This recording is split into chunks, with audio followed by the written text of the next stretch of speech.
Hi everyone.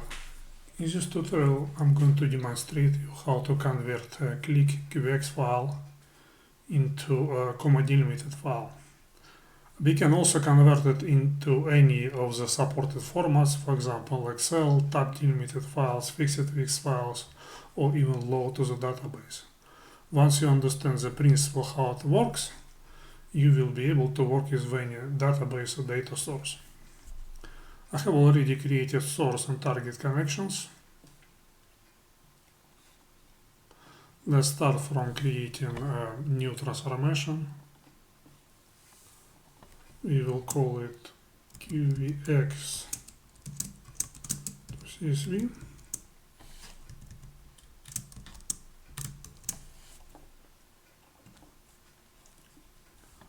Is the validator.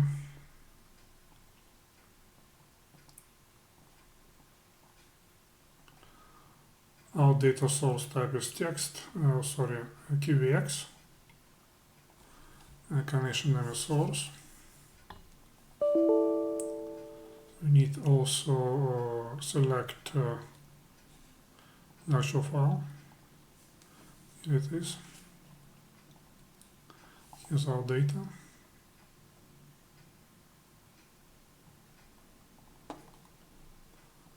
Let's define writer connection details. So writer type is text file and connection name is target.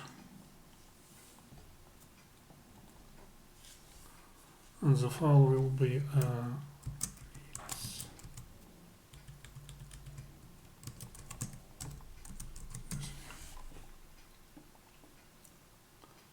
we write it, create header and delimited file.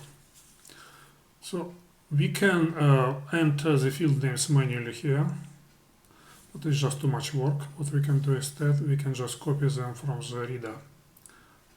Or in fact, we can copy them from any object.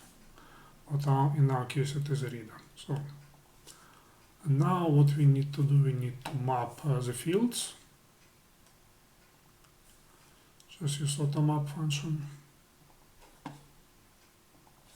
Click OK.